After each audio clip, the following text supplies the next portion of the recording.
বিচার দিবস শুরু হয়ে গেছে। আপনি ছুটে যাচ্ছেন কোনো এক গন্তব্যে। আপনার চারিপাশে অগণিত মানুষ, জিন ও পশু পাখিরাও ছুটছে। উত্তপ্ত গরম, সূর্যটা যেন একেবারে কাছে চলে এসেছে। কত দূর দৌড়ে চলেছেন আপনি জানেন না, কিন্তু অবশেষে সবাই থেমে যায়, সারিবদ্ধ হয়ে দাঁড়িয়ে যায়। এত বিশৃঙ্খলার মাঝেও চারিদিকে তাকিয়ে মনে হচ্ছিল মানুষ নির্দিষ্ট দলে দলেই একত্র হয়ে দাঁড়িয়েছে।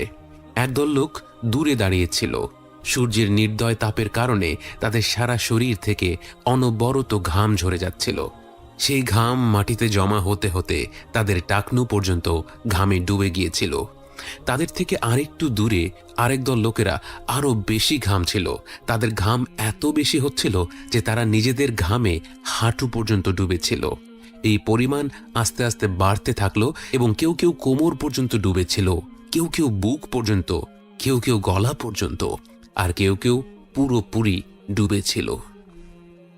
রাসূল সাল্লাল্লাহু আলাইহি ওয়াসাল্লামের প্রতিটি বক্তব্যের মতো এই বক্তব্যটিও সত্য প্রমাণিত হলো। তিনি আমাদের বলে রেখেছিলেন, হাসরের ময়দানে মানুষ তার পাপ অনুযায়ী ঘামতে থাকবে এবং এক এক দলের লোকের পরিণতি এক এক রকম হবে। আরেকটু দূরে আপনি দেখতে পেলেন একদল নিষ্পাপ শিশু, কিন্তু তাদের চুলগুলো পেকে গিয়েছে। তারা নিজেরা শৈশবেই মৃত্যুবরণ করেছিল। বিচার দিবসে আসলে তাদের ভয় পাওয়ার কোনো কারণ নেই, কিন্তু সেই মুহূর্তে গোটা মানব জাতিকে এমন কঠিন পরিস্থিতির মধ্যে দিয়ে যেতে দেখে এই নিষ্পাপ শিশুরাও এতটা উদ্বিগ্ন হয়ে পড়েছিল যে তাদের চুল পেকে গিয়েছিল, ঠিক যেমনটা আল্লাহ পবিত্র কোরআনে বলেছেন, فكيف تتقون إن كفرتم يوما يجعل الولدان شيبا। এত উদ্বেগ, উৎকণ্ঠা, এত আহাজারি আর হাহাকার, এত অস্থিরতা আর এত কষ্টের মাঝে আপনি এত শান্তভাবে সব কিছু পর্যবেক্ষণ করছেন। বিষয়টি লক্ষ্য করে আপনি নিজেই চমকে গেলেন। আপনার আশপাশের মানুষগুলোও যথেষ্ট শান্তিপূর্ণ অবস্থায় দাঁড়িয়ে আছে। তখনই আপনি লক্ষ্য করলেন আপনারা যেই জায়গাটিতে দাঁড়িয়ে আছেন সেখান থেকে শুরু করে একটি বিশাল অংশ জুড়ে একটি নির্মল ছায়া বিরাজ করছিল। শুধু ছায়াই নয়, সেই ছায়ার সাথে সঙ্গী হয়ে এক অদ্ভুত প্রশান্তি খেলা করছিল সেখানে। আপনার মনে পড়ে যায় রাসূল সাল্লাল্লাহু আলাইহি ওয়াসাল্লামের সেই বাণী, 7 ধরনের মানুষকে আল্লাহ তার ছায়ায় আশ্রয় দেবেন এমন এক দিনে যেদিন তার ছায়া ব্যতীত আর কোনো ছায়া থাকবে না। তারা হলো ন্যায়পরায়ণ নেতা, যে যুবক বা যুবতী তরুণ বয়স থেকেই আল্লাহর ইবাদত করে বড় হয়েছে, যে ব্যক্তির হৃদয় মসজিদের সাথে সম্পৃক্ত, যে দুজন ব্যক্তি শুধুমাত্র আল্লাহর ওয়াস্তে একে অপরকে ভালোবাসে, দেখা করে এবং বিদায় নেয়, যে ব্যক্তিকে সমাজের একজন প্রতিষ্ঠিত নারী জিনার আমন্ত্রণ জানায় কিন্তু সে সেটা প্রত্যাখ্যান করে, যে ব্যক্তি দান করার সময় তা এমনভাবে গোপন করে যে তার বাঁ হাত জানে না ডান হাত কি দান করেছে, এবং যে ব্যক্তি গোপনে আল্লাহর কথা স্মরণ করে এবং তার চোখ ভিজে যায়। এর বাইরেও আল্লাহ রাসূল সাল্লাল্লাহু আলাইহি ওয়াসাল্লাম বিভিন্ন মানুষের কথা বলেছিলেন যারা তাদের ভালো কাজগুলোর জন্য কিয়ামতের দিন আল্লাহর আরশের ছায়ায় জায়গা পাবে। যেমন ঋণগ্রস্ত ব্যক্তির ঋণ শোধ করার সময়ের বৃদ্ধি করে দেয়া, আল্লাহর রাস্তায় যুদ্ধ করা, এতিমদের দেখাশোনা করা, আল্লাহর রাস্তায় ব্যয় করা, সুন্দর আচরণ করা ইত্যাদি।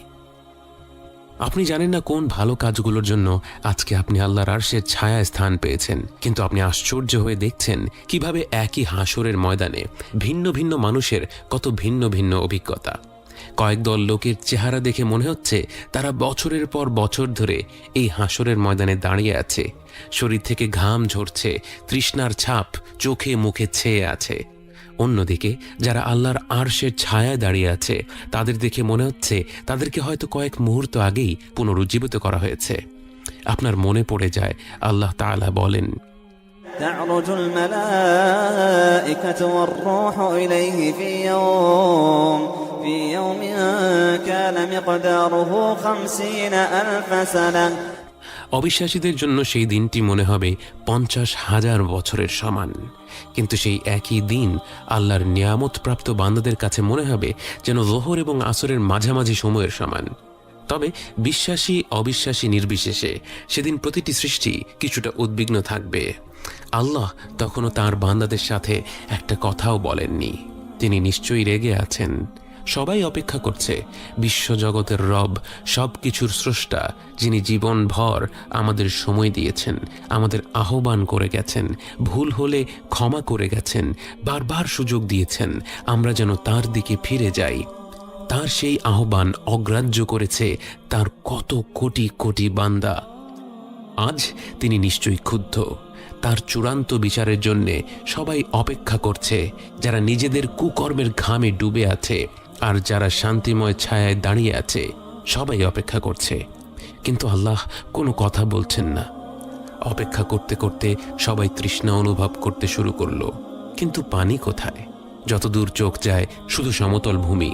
কিন্তু হঠাৎ, হয়তো মিনিট দুয়েক পর অথবা হাজার খানেক বছর পর, বলা মুশকিল, কারণ সময় এখন এক এক মানুষের জন্যে এক এক গতিতে চলছে, হঠাৎ করে শোনা গেল একটি শব্দ, পানি। পানি উঠে এসেছে। নির্মম মরুভূমির ন্যায় এই জলশূন্য ময়দানের একটি বিরাট জায়গা জুড়ে পানি উঠে এলো। তৈরি হলো এক বিরাট পুকুর, কিন্তু এমন এক পুকুর যা কল্পনাকেও হার মানায়। এত বিশাল এক পুকুর, চারপাশে কোটি কোটি তৃষ্ণার্ত মানুষ। মানুষের তো সেখানে হুমড়ি খেয়ে ঝাঁপিয়ে পড়ার কথা, কিন্তু না, কেউ নড়তে পারছে না, অনুমতি নেই।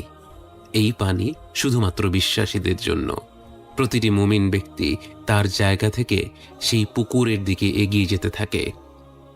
আপনি হেঁটে যাচ্ছেন, বাকি মুমিনদের মতো আপনার মুখ, আপনার হাত, আপনার পা, অজু করার সময় যে অঙ্গগুলো জীবনভর ধুয়ে এসেছেন, প্রতিটি অঙ্গ থেকে এক অলৌকিক নূর বের হচ্ছে। গোটা মানবজাতি সেদিন আফসোস করবে, কেন আজ তারা এই দলের অংশ হতে পারল না। এই দলে রয়েছে সেই নিষ্পাপ পরিবার যাদের ঘরবাড়ি গুঁড়ো করে দিয়েছিল জালেম নেতারা। সেই জালেম নেতা তখন দাঁড়িয়ে দেখছে উজ্জ্বল সেই মুখগুলো হাস্যোজ্জ্বল ভঙ্গিতে এগিয়ে যাচ্ছে পুকুর পানে। এই দলেই রয়েছে আল্লাহর সেই বান্দা যে তরুণ বয়সে আল্লাহর বিধান মোতাবেক কাপড় পরিধান করায় তার বন্ধু বান্ধব থেকে শুরু করে আত্মীয় স্বজন প্রতিনিয়ত খোঁটা মেরে মন্তব্য করত, বলতো সে কেমন যেন অন্যরকম হয়ে গেছে। আজ সে আসলেই অন্যরকম। আজ সে হেঁটে চলছে সেই পুকুর পানে, আর বাকিরা অসহায়ভাবে তাকিয়ে দেখছে। অনেকটা পথ হেঁটে পুকুরটির দেখা মিলল। যেদিন প্রথম সমুদ্র দেখেছিলেন, মুগ্ধ হয়ে তাকিয়েছিলেন কয়েক মিনিট। যেদিন প্রথম নিস্তব্ধ পূর্ণিমার রাতে সাগর দেখেছিলেন, মুগ্ধ হয়ে তাকিয়েছিলেন ঘণ্টা খানেক। আজ মনে হয় 50,000 বছর মুগ্ধ হয়ে কাটিয়ে দিতে পারবেন। পুকুরটিকে দেখেই যেন আপনার সব তৃষ্ণা মিটে গেল। হয়তো আপনি সেভাবেই দাঁড়িয়ে থাকতেন, হয়তো আর কোথাও যেতে চাইতেন না, কিন্তু এরপর আপনার চোখ চলে যায় পুকুর পাড়ে দাঁড়িয়ে থাকা ব্যক্তিটির দিকে। তার থেকে এত উজ্জ্বল নূর ছড়িয়ে পড়ছিল যে তাকে দেখাই কঠিন হয়ে যাচ্ছিল। কিন্তু আস্তে আস্তে আপনি তাকে দেখতে পেলেন। কাঁধ সমান ঢেউ খেলানো চুল, ঘন কালো দাড়ি, মুখে পৃথিবীর সবচেয়ে মনোমুগ্ধকর হাসি, সামনের দাঁত দুটোর মাঝে একটি ছোট্ট ফাঁক। আপনি তার দিকে তাকিয়ে আছেন এবং একটু পর বুঝতে পারলেন তিনিও আপনারই দিকে তাকিয়ে আছেন, আপনাকে ডাকছেন। পরম আনন্দের এই মুহূর্তগুলো আপনি কাটাতে লাগলেন একটি ঘোরের মধ্যে। তিনি আপনাকে নিজ হাতে সেই পুকুর থেকে পানি তুলে দিলেন। আপনি সেই পানি পান করলেন। সেই পানি পান করা মাত্রই আপনি বুঝে গেলেন আপনি আর কখনো তৃষ্ণা অনুভব করবেন না, কারণ সৃষ্টির শ্রেষ্ঠ মানুষ, আল্লাহর সবচেয়ে প্রিয় বান্দা রাসূল সাল্লাল্লাহু আলাইহি ওয়াসাল্লাম আপনাকে নিজ হাতে মহিমান্বিত হাউদে কাউসার থেকে পানি পান করিয়ে দিয়েছেন। আপনি আর কখনোই তৃষ্ণার্ত হবেন না।